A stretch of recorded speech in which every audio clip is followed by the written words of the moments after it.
My name is Maya Whitaker. I'm 29 years old. And 3 days before my sister's wedding, I received a text message that told me exactly where I stood in my family.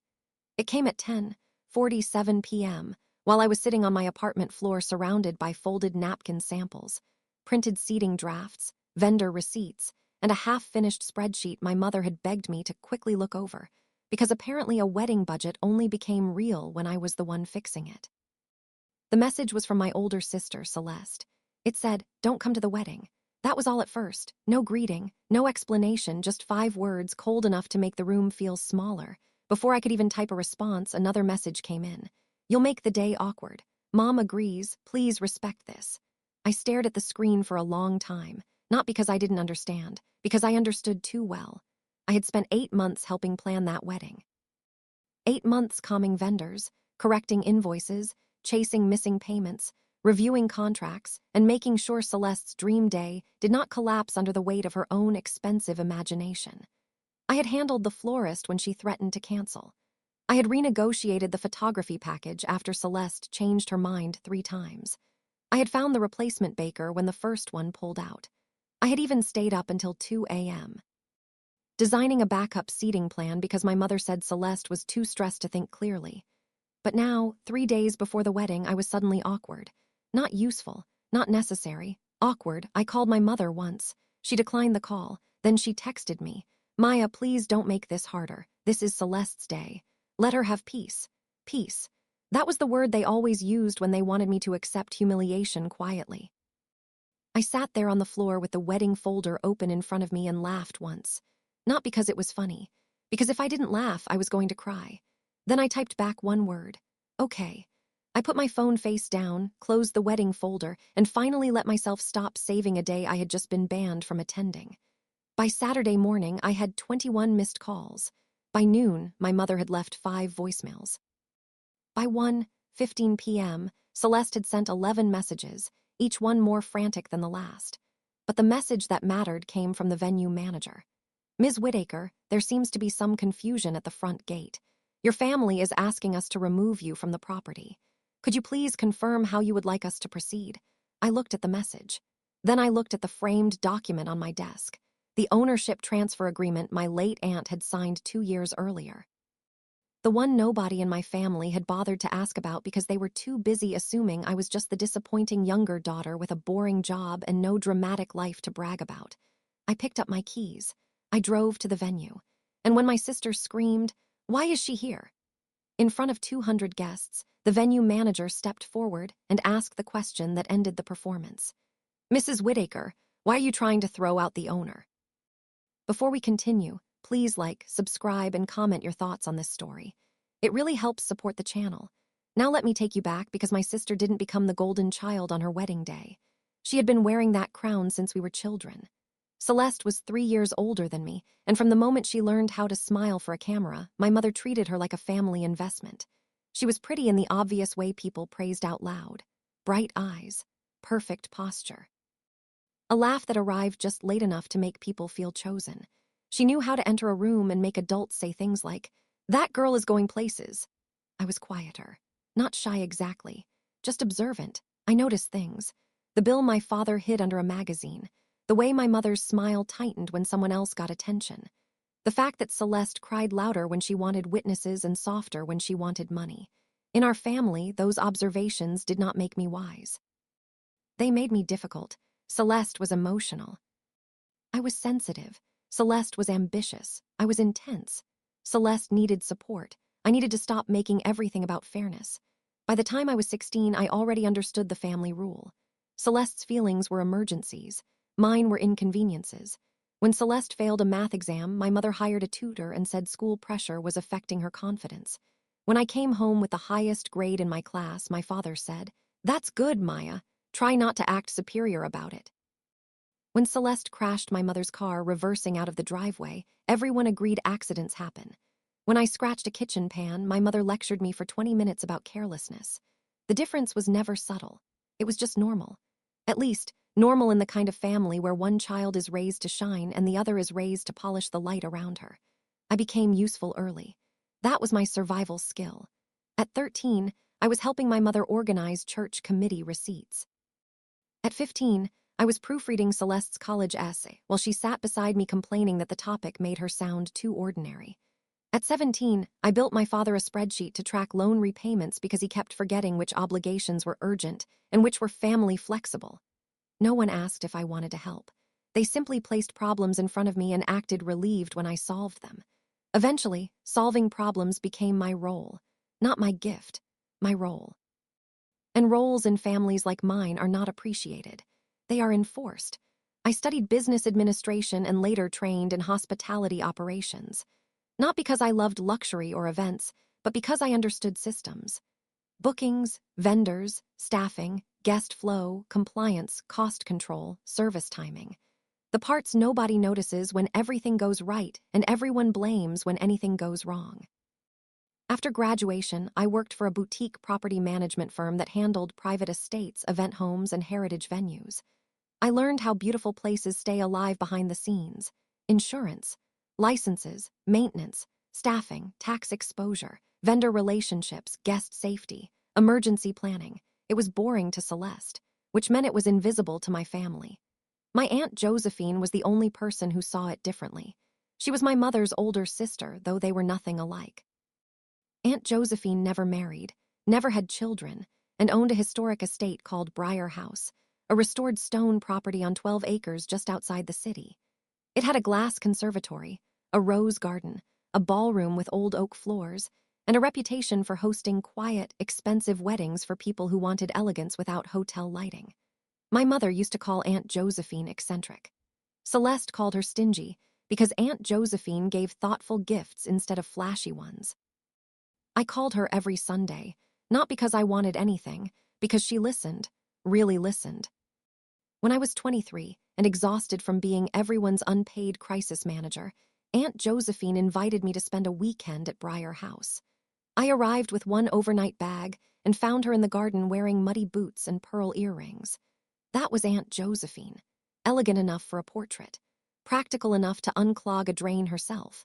She gave me tea in the conservatory and asked me a question no one in my family had ever asked. "What do you want, Maya, when nobody needs something from you?" I laughed because I didn't know how to answer. Then I cried because I didn't know how to answer.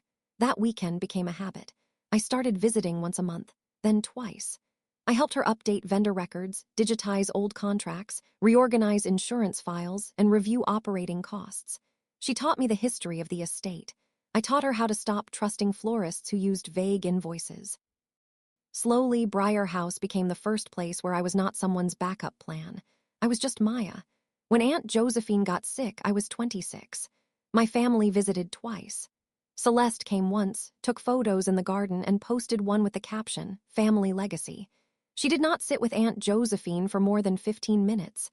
I visited every week, sometimes 3 times.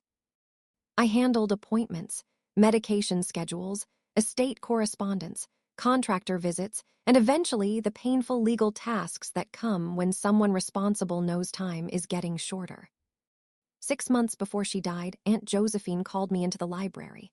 She was sitting in her green chair, a blanket over her knees, looking smaller but still completely herself. On the table were documents. I knew what they were before she spoke. "Maya," she said, "I am leaving Briar House to you." I shook my head immediately. "No, Aunt Jo, that's too much. It is a responsibility, not a prize. Mom will lose her mind. She misplaces it often enough." Despite myself, I smiled. She reached for my hand. "Your mother sees property as status. Celeste sees beauty as a stage. You see structure. That is why the house goes to you." I could barely breathe. She continued. "I have arranged it privately and properly. You will not need their permission. You will not need their approval. And when they find out, they will tell you that you do not deserve it." My throat tightened. "Maybe I don't." Her hand squeezed mine with surprising strength. "Maya, people who take without noticing always think ownership is unfair when it finally goes to the person who maintained the thing." I never forgot that sentence. After Aunt Josephine died, the transfer was handled quietly through her estate attorney. Briar House became mine, along with an operating trust that covered part of its maintenance for several years. I did not move in. I kept my apartment. I kept working. I hired an excellent on-site manager named Daniel Price, who had run the venue for Aunt Josephine and knew the property better than anyone. To the public, Briar House remained Briar House. To vendors, nothing changed. To my family, nothing was announced. Not because I was hiding, because nobody asked. My mother assumed the estate had gone into some kind of trust. Celeste assumed it was basically closed. My father assumed whatever my mother assumed, and I let them. For 2 years, I owned the one place my family admired from a distance but never respected enough to understand. Then Celeste got engaged. Her fiancé was Andrew Hale, a finance manager from a polished family with polished manners and polished silences. I didn't dislike him. I didn't know him well enough. He seemed kind, but in the way men seem kind when they are used to women arranging the emotional furniture around them. Celeste announced the engagement at brunch. My mother cried. My father toasted. Andrew smiled. I hugged my sister. For one moment, I truly hoped marriage would make her softer. Then she said, "Obviously, the wedding has to be at Briar House." My fork paused halfway to my plate. My mother clasped her hands. "Oh, Celeste, that would be perfect." Celeste turned to me. "You still know the manager there, right?" There it was. Not can you help, not would it be possible, not do you think Aunt Josephine would have wanted that, just an assumption. I said carefully, "I can ask about availability." Celeste waved her hand. "Don't make it sound so formal. It's family." Family. The most expensive word in the English language when spoken by people who never intend to pay. Briar House was available that month because I had blocked off several weekends for renovation work that had later been delayed. I could have said no. I almost did. A part of me still wanted to believe that maybe, just once, helping would lead to gratitude instead of entitlement. So I agreed to make the venue available at a reduced internal rate. Not free, reduced. Daniel warned me. He stood in the estate office with his arms folded, watching me sign the booking note. "Are you sure?" "No. That is not a comforting answer from the owner." "I know," he sighed. "Your aunt would tell you to put everything in writing." "She did." "Then listen to her." I did. Every agreement was documented. Venue access, vendor restrictions, damage deposit, guest limits, payment schedule, use of conservatory, no fireworks, no structural modifications, no outside security without approval, no last-minute installations without written consent. Celeste signed without reading. My mother said contracts made things feel cold. I said warm feelings do not repair damaged flooring. The wedding planning began badly and got worse. Celeste wanted the rose garden for the ceremony, the ballroom for dinner, the conservatory for cocktails, the east lawn for fireworks, and the library for moody bridal portraits. She also wanted to hang imported glass lanterns from the oak beams, cover the old stone fountain with acrylic staging, and remove several antique benches because they did not match her color palette. Daniel rejected half the requests. Celeste blamed me. "Maya, can you tell him to be less rigid?" "No." "Why not?" "Because he's protecting the venue." She rolled her eyes. "It's just a venue." I almost told her then that it was not just a venue, that it was mine, that Aunt Josephine had trusted me with it because I understood why just is the word careless people use before damaging something they do not own. But I didn't. Instead, I said, "Briar House has rules." Celeste smirked. "Everything has rules when you're involved." For 8 months, I became the quiet engine of that wedding. When Celeste forgot the second florist payment, I reminded her. When my mother accidentally approved 2 different linen orders, I corrected it. When Andrew's family asked about parking capacity, I sent a clean logistics sheet.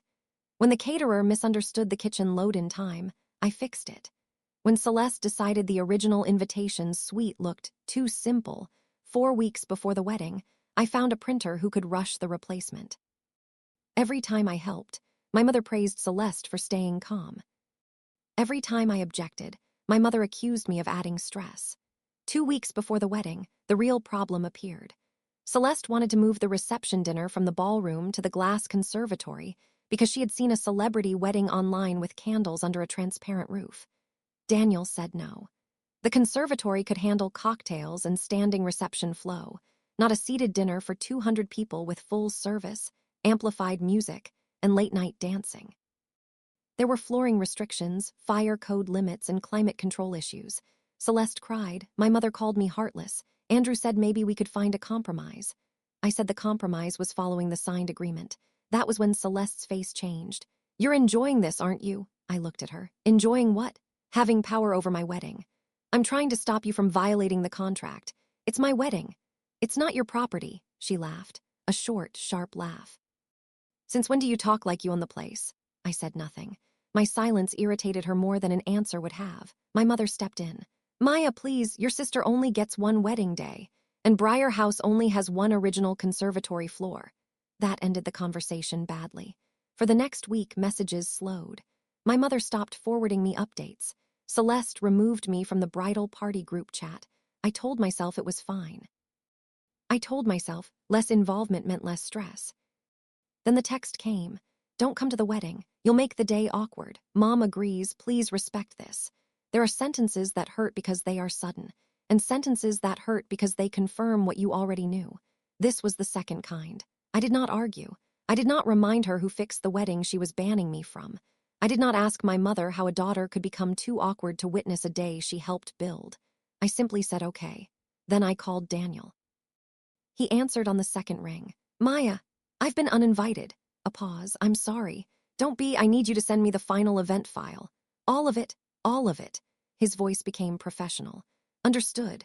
The final event file landed in my inbox at 11:32 p.m. I opened it expecting irritation. I found fraud. Not dramatic criminal mastermind fraud. The ordinary arrogant kind.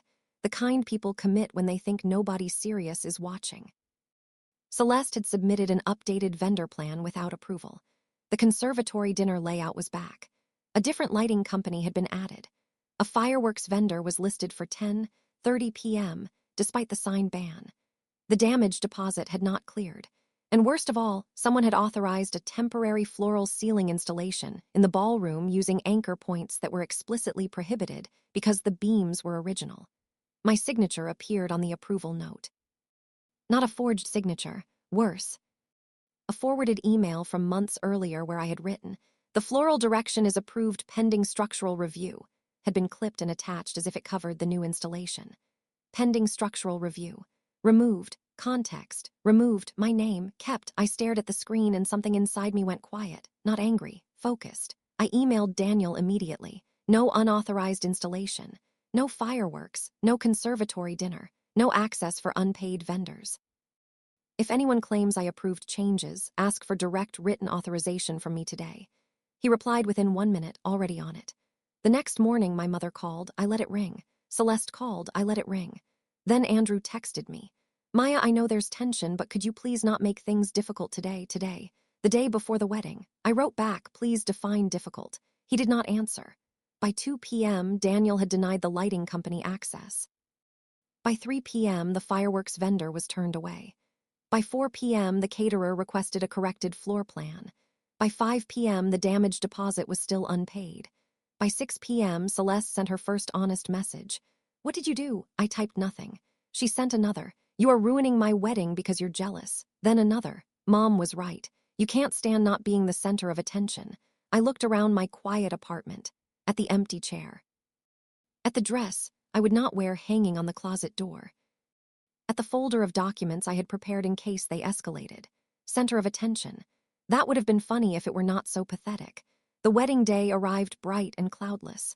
Perfect weather. Aunt Josephine would have called it suspiciously pretty. I woke at 7 a.m., made coffee, and put on a simple navy dress, low heels, and the gold bracelet Aunt Josephine had left me. Not because I was attending as a guest, because I was going to my property. At 9:20, Daniel called. They are here early. Who? Your mother, Celeste, the planner, 2 decorators I don't recognize, and a man with a ladder who keeps saying the bride approved everything. I closed my eyes. Is anyone damaging anything? Not yet. Keep it that way, I'm coming. When I arrived at Briar House, the front gates were open. White flowers lined the drive. Staff moved efficiently across the lawn. The house looked beautiful, almost too beautiful for what was about to happen. I parked near the service entrance and walked toward the main terrace. I had taken maybe 20 steps when my mother saw me. Her expression collapsed, then hardened. What are you doing here? I looked at her cream silk dress, her perfect hair, her mother-of-the-bride smile trembling at the edges. Good morning. Maya, you cannot be here. I can. She stepped closer. Do not do this today. Do what? Make a scene. I looked past her to the ballroom doors where 2 decorators were arguing with Daniel. I'm preventing one. Celeste appeared then in a bridal robe, hair half-pinned, face already made up, eyes bright with fury. You have got to be kidding me. I said nothing. She pointed toward the gate. Leave. No. Her mouth opened. My mother grabbed her arm. Celeste, breathe. But Celeste was done breathing. You are not welcome here, she snapped. I told you not to come. I remember. Then why are you here? Before I could answer, Daniel walked up beside me, calm, professional, deadly.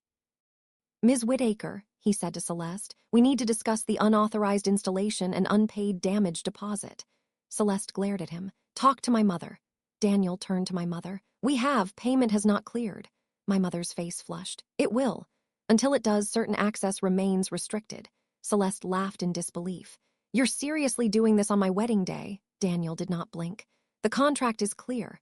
Celeste swung her eyes back to me. "You did this." "You bitter little careful," I said quietly. She stepped closer. "You think because you helped with a few spreadsheets you can control my wedding?" My mother added, "Maya, enough. You have made your point. Now leave before guests start arriving." I looked at her. "Guests are already arriving." That was true. Cars had begun pulling in behind the garden wall. Bridesmaids hovered near the terrace, pretending not to listen. Andrew stood near the conservatory with his father, frowning. Celeste saw the growing audience and raised her voice. "Security!" Daniel's expression sharpened. A uniformed staff member approached, uncertain. Celeste pointed at me. "Remove her." The staff member looked at Daniel. Daniel looked at me. My mother hissed, "Maya, don't humiliate your sister." I almost laughed. Even then, humiliation only mattered when it belonged to Celeste. Daniel stepped forward. His voice was clear enough for everyone nearby to hear. "Mrs. Whitaker, why are you trying to remove the owner of Briar House from her own property?"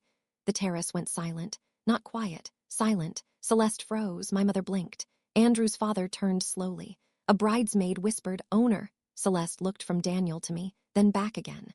"What did he just say?" Daniel's posture remained perfectly formal. "Ms. Maya Whitaker is the legal owner of Briar House." My mother's mouth opened, but no sound came out. It was the first time in my life I had seen her truly speechless. Celeste laughed once. "No, she is." Daniel held out a folder. "She is." I did not take it. I didn't need to. The documents were already in order. My aunt had made sure of that. Celeste's face twisted. "You're lying." I finally spoke. "No, you just never asked." That sentence landed harder than I expected, because it was not dramatic. It was worse. It was true. My mother took a step toward me. "Maya, what is this?" "This is Briar House." "You inherited it." "Yes. When?" "2 years ago." Her face changed again. Not grief, not pride, calculation. "Why didn't you tell us?" I looked at her. "When would you have listened?" Celeste's eyes filled with angry tears. "So this whole time you let me beg for your help while you secretly own the venue. You didn't beg, you demanded. I'm your sister. You uninvited me." The guests near the terrace had gone completely still. The planner looked like she wanted the earth to swallow her clipboard.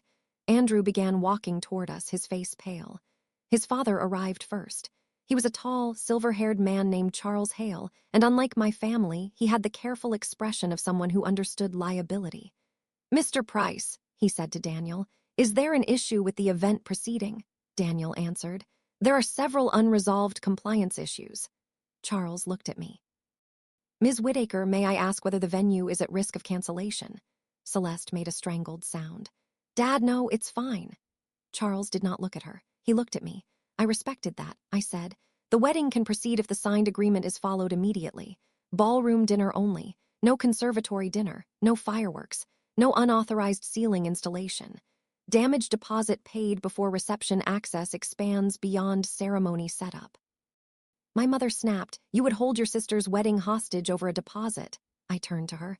"No, I am holding my property to the agreement she signed." Andrew finally spoke.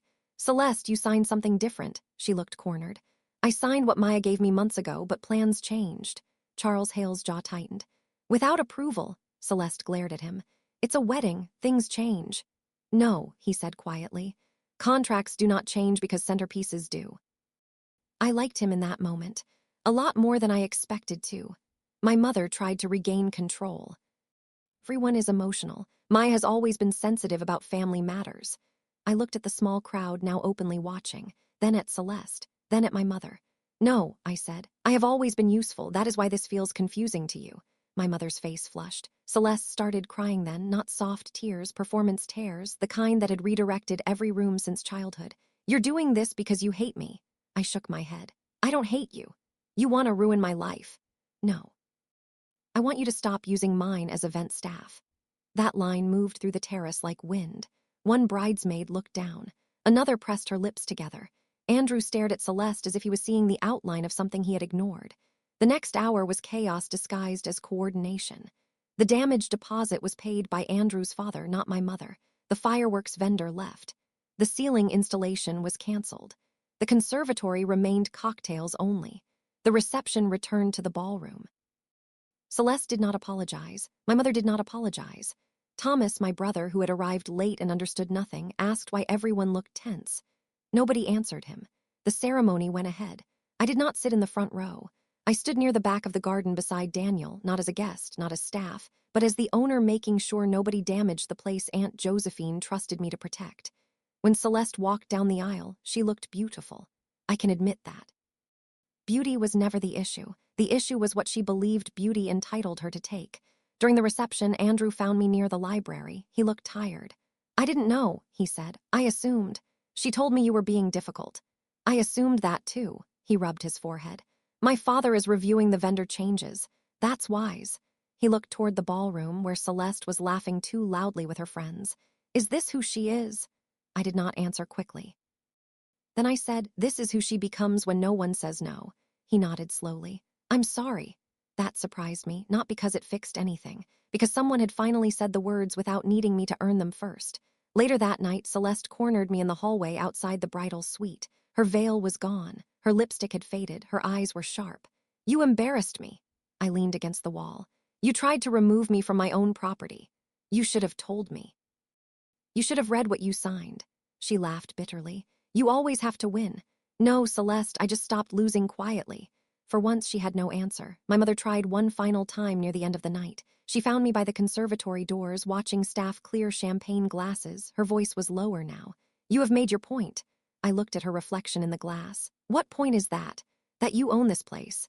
"No," I said. "That was never the point." "Then what was?" I turned to face her. "That I own myself." She flinched as if the sentence offended her. Maybe it did. For years, my family treated my time, skills, patience, and silence as shared resources. But ownership is not only about property.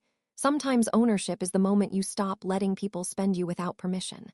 The wedding ended. The guests left. The staff cleaned. The flowers wilted in expensive arrangements. Briar House survived. Celeste's marriage began under a shadow she created herself. 2 weeks later, Andrew's father sent Daniel a formal apology and covered an additional preservation donation for the estate. Andrew sent me one message. I should have asked more questions before the wedding. I did not reply. Some lessons are not mine to grade. Celeste did not speak to me for months.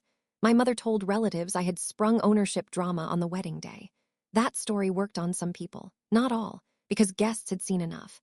They had seen my sister order me removed. They had heard Daniel say owner. They had watched my mother's face when the word landed. And people may enjoy gossip, but they remember public silence with unusual accuracy. 6 months later, Celeste and Andrew separated. I did not celebrate. Marriage is too serious to become someone else's entertainment. But I was not surprised. Andrew had married the version of Celeste my family advertised. The wedding showed him the operating manual. As for me, I kept Briar House. I restored the conservatory floor. I added stricter vendor protections.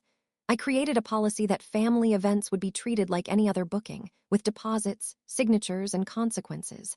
Especially consequences. Sometimes I walk through the ballroom after events when the lights are low and the staff have gone home. I think of Aunt Josephine in her muddy boots and pearls. I think of her saying property is responsibility, not a prize. She was right. Briar House did not make me powerful. It made visible the power I had been trained to hide. My sister uninvited me from her wedding because she thought I was the easiest person in the family to discard. Then the venue manager asked why she was trying to throw out the owner. And for the first time, everyone saw the truth. I was not the awkward sister. I was not the bitter helper. I was not the background character holding the day together so someone else could shine. I was the person Aunt Josephine trusted. The person who read the contract. The person who kept the keys. And when my family finally realized I owned the room they were standing in, I did not shout. I did not cry. I did not ruin the wedding. I simply let the agreement speak louder than their entitlement. Because sometimes the best revenge is not taking the spotlight. Sometimes it is owning the stage and deciding who is no longer allowed to walk across it without permission.